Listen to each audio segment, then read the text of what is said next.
اعوذ باللہ من الشیطان الرجیم بسم اللہ الرحمن الرحیم۔ سننے والے معزز بہنوں اور بھائیوں، السلام علیکم۔ آج ہماری کہانی کا موضوع ہے قصاص انبیاء۔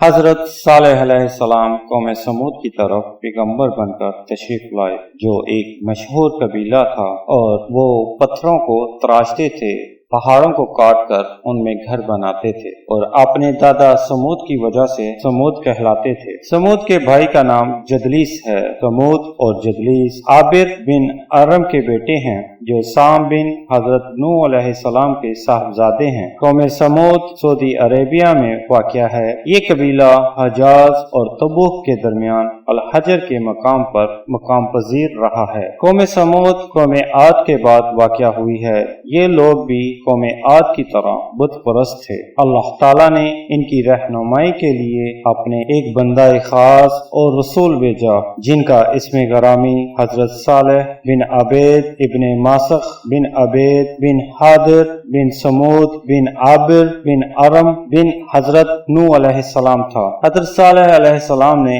انہیں اللہ وحدہ لا شریک کی عبادت کی دعوت دی۔ انہیں بتایا کہ بتوں اور غیر خداؤں کی پرستش چھوڑ دو اور توحید کو گلے لگا لو اور بت پرستی کی لعنت سے چھٹکارا حاصل کر لو۔ کچھ لوگوں نے تو آپ کی بات مان لی اور مسلمان ہو گئے، لیکن اکثر لوگ کفر پر ڈٹے رہے اور آپ سے بحث و مباحثہ کرتے رہے۔ جب آپ علیہ السلام کی تبلیغی سرگرمیاں تیز ہو گئیں تو کافروں نے آپ کو قتل کرنے کی سازشیں کی۔ چند بدبختوں نے آپ کی اس اونٹنی کو بھی قتل کر دیا، جسے اللہ تعالیٰ نے ان پر حجت بنایا تھا۔ بس اسی گناہ کی وجہ سے اللہ تعالیٰ ان پر غالب آئے اور ان کی ہستی کو نیست و نابود کر دیا۔ کچھ مفسرین کرام فرماتے ہیں، ایک دن سمود کے لوگ ایک مجلس میں اکٹھے ہوئے۔ حضرت صالح علیہ السلام ان کے پاس تشریف لے گئے، انہیں اللہ تعالیٰ کی طرف بلایا، انہیں نصیحت کی،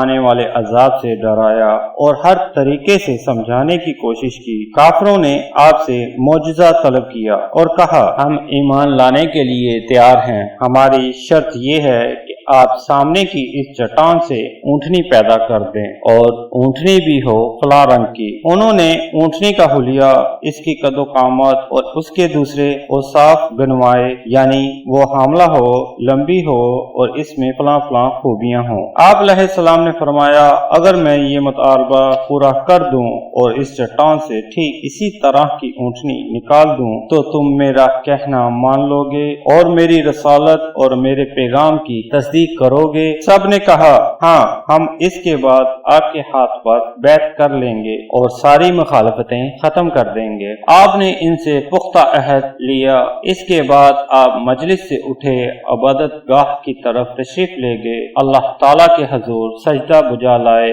پھر دعا کی کہ رب ذوالجلال ان کے مطالبے کو پورا فرما دے۔ قوم سمود نے پیغمبروں کو جھٹلایا، پھر وہ کہنے لگے، کیا ایک انسان جو ہم میں سے ہے اکیلا ہے، ہم اس کی پیروی کریں، پھر تو ہم گمراہی اور دیوانگی میں مبتلا ہو جائیں گے۔ یہ شخص کہتا ہے کہ اس پر وحی نازل ہوئی، یہ بہت بڑا جھوٹا ہے۔ اللہ تعالیٰ نے فرمایا، کل انہیں معلوم ہو جائے گا کہ کون بڑا جھوٹا ہے۔ یہ اونٹنی ان کے آزمائش کے لیے ہے، ان کے انجام کا انتظار کرو اور صبر کرو، اور انہیں آگاہ کر دیجئے کہ پانی تقسیم کر دیا گیا ہے، ان کے درمیان سب اپنی اپنی باری پر حاضر ہوں۔ اللہ تعالیٰ نے اس چٹان کو حکم دیا کہ ایک ایسی طویل حاملہ اونٹنی برآمد کرے جس قسم کی اونٹنی کا وہ مطالبہ کر رہے ہیں۔ جب ان لوگوں نے اس اونٹنی کو دیکھا تو اونٹنی کی صورت میں ایک عظیم معاملہ، حیران کن منظر، قدرت ظاہرہ کو دیکھ کر ان میں سے کئی تو ایمان لے آئے، لیکن بہت سارے لوگ کفر و ضلالت اور عناد و سرکشی پر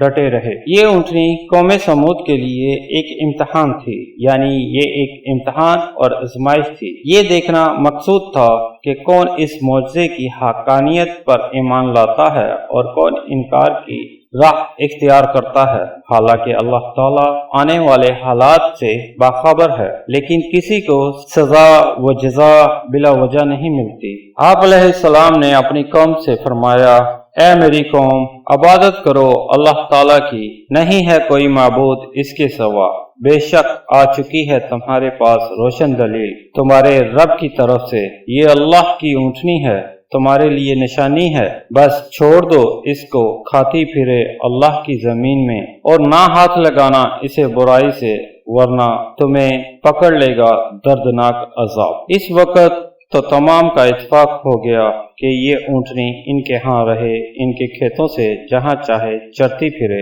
اور جس دن کو آئے سیر ہو کر واپس جائے۔ یہ اونٹنی جس دن پانی پینے کے لیے آتی تو کنویں کا سارا پانی پی جاتی، لوگ اپنی ضرورت کا دوسرے دن پر اٹھا رکھتے، اور یہ بھی کہا جاتا ہے کہ اس دن وہ دودھ پی کر گزارا کرتے، انہیں پینے کے لیے پانی نہ ملتا۔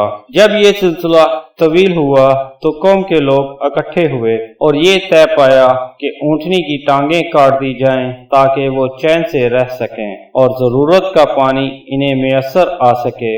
شیطان نے ان کے دلوں میں وسوسہ ڈالا کہ بہت اچھے تم لوگ حق پر ہو، کچھ بھی نہیں ہوتا اس فتنے سے بچاؤ کی یہی ایک صورت ہے۔ کہتے ہیں جس شخص نے اونٹنی کو قتل کرنے کی حامی بھری وہ ایک رئیس قادر بن صالح بن جندہ تھا۔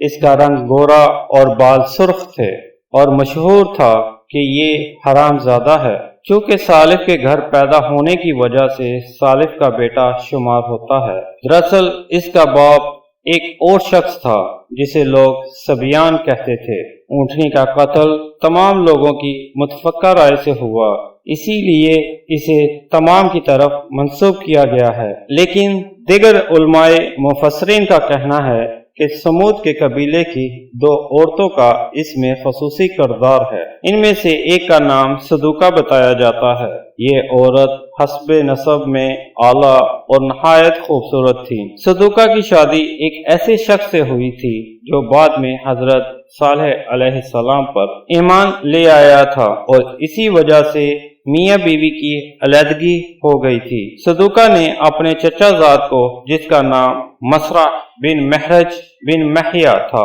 بلایا اور اسے کہا کہ اگر تو اونٹنی کی ٹانگیں کاٹ دے تو میں اپنے آپ کو تیرے حوالے کر دوں گی۔ دوسری عورت کا نام انیزہ تھا اور غنمہ کی کنیت سے مشہور تھی۔ یہ عورت بوڑھی تھی اور بتوں کی پجارن تھی۔ اس کی 4 بیٹیاں تھیں جن کا باپ سردار قبیلہ زواب بن عمرو تھا۔ اس بوڑھی عورت نے قادر بن صالح کو کہا کہ اگر تو یہ مارکا سر کرے تو میری جس بیٹی پر ہاتھ رکھے گا وہ تیری ہوگی۔ دونوں جوانوں نے اونٹنی کو قتل کرنے کی حامی بھر لی اور اپنی قوم میں اس کام کے لیے کوشش کرنے لگے۔ اس کام میں انہوں نے 7 اور نوجوانوں کو شریک کر لیا۔ اس طرح ان کی تعداد 9 ہو گئی، جیسا کہ قرآن مجید میں ہے۔ اس شہر میں 9 شخص تھے جو فتنہ فساد برپا کیا کرتے تھے اس علاقے میں اور اصلاح کی کوشش نہ کرتے تھے۔ یہ لوگ پورے قبیلے میں دوڑے پھرے اور انہیں اونٹنی کی ٹانگیں کاٹنے کے فوائد سے آگاہ کرنے لگے۔ قبیلے کے دوسرے کافروں نے بھی ان کی ہاں میں ہاں ملائی اور ان کی داد و تحسین کی۔ بدماشوں کا یہ گروہ گھاٹ پر گھات لگا کر بیٹھ گیا کہ دیکھیں کہ اونٹنی کب آتی ہے تاکہ اس پر حملہ کر کے اسے قتل کر ڈالیں۔ اونٹنی جب گھاٹ پر پہنچی اور پانی پینے لگی تو مسرع نے تیر مارا اور دوسرے ساتھیوں کو حملہ کرنے کے لیے کہا۔ قادر بن صالح نے پہل کی اور تلوار لے کر اس پر لپک پڑا اور اس کی ٹانگیں کاٹ ڈالی۔ اونٹنی کا نوزائیدہ بچہ بھاگا اور ایک بلند و بالا قابل عبور چوٹی پر چڑھ گیا اور 3 مرتبہ بلبلایا۔ حضرت حسن رحمت اللہ سے روایت ہے کہ اس بچے نے پہاڑ پر کھڑے ہو کر انسانوں کی سی زبان میں پوچھا، اے میرے رب میری ماں کہاں گئی؟ پھر اسی چٹان میں داخل ہو گیا اور نظر نہ آیا۔ کچھ لوگ یہ بھی بیان کرتے ہیں نہیں، ان بدبختوں نے اس نوزائیدہ بچے کو بھی قتل کر دیا۔